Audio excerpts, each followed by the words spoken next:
غټ کار. زه درته یو خبره ذکر کړم خو زړه ته به یې کوزه کړي. کله چې ته په پټي کې دانې وراچي د دې دپاره چې سبا له فصل له وځي که دې وړې دانې ته څه پته ده چې په ما کې دننه غټه ونه ده پته ورته شته ما او تا ته هم پته نشي چې ګوره موږ ډېر د کمال خلک یو خو موږ څه کوو نه موږ یې هم کولی شو. لکه ته علم ولرې یاره بس دا ذهن نه دی ذهن باندې ستا څه تندر راولېدلی څه چل دی وله پلانې عبادت ته نشي یاره بس دا بس څه شی تقوا ته ځان کې ولې نه راولي یاره بس موږ کمزوري یو دواګانې راته کوه دا ډېر ښکلی وزر دی کمزوري یو دواګانې راته کوه ته به څه کې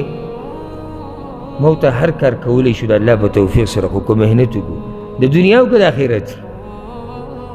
صرف د آخرت نه د دنیا ده هم کولی شو.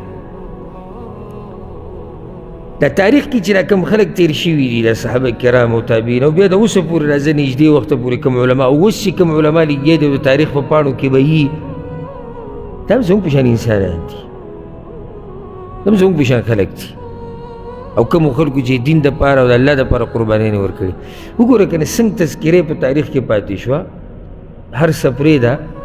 چې پیغمبر صلی الله علیه وسلم دا ووایي چې زما د ملګرو به احترام کوئ نور به د دوی ذکر څه پاتې کېده دې ته ذکر پاتې کېده وایي دې ته تاریخ وایي بیا تابعین بیا تبع تابعین وایي بیا به په هغوی پسې دروغ عام شي یعنی مطلب دی چې نیکان خلک به بیا په ختمېدو شي چې د اول نه سلسله دې سره روانه ده او ځکه رسول وسلم څه وایي بدع الاسلام غریبه اسلام ناشنا و اشنا شو بیا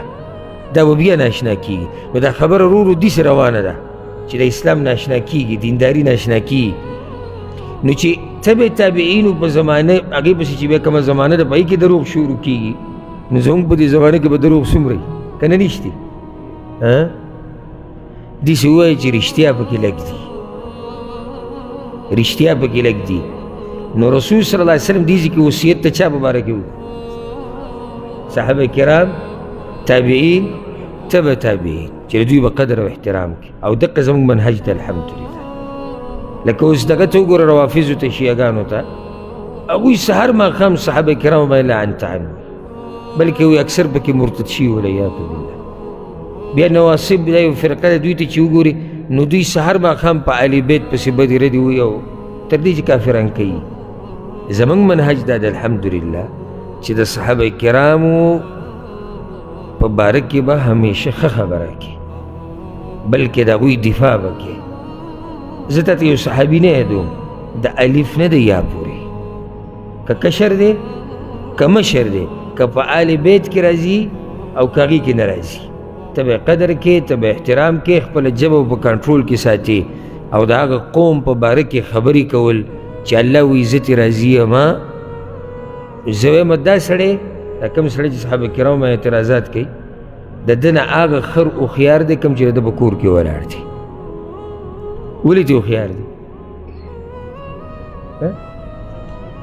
نه یعنی دی په هغه خلکو پسې لګیا دی چې الله قرآن کې ویلي زه ترې راضي یم هسې دا اوس کومه قلتوب نه دی چې اوس زما او ستا پته نه لګي چې الله زموږ نه راضي دی او که نه دی او نښتې په هغه قوم پورې یو چې الله وایي زه ترې راضي یم د دې نه غټ کومه قلتوب څه شی شو. صحابه کرامو ټولو ته به سینه صفا ساتي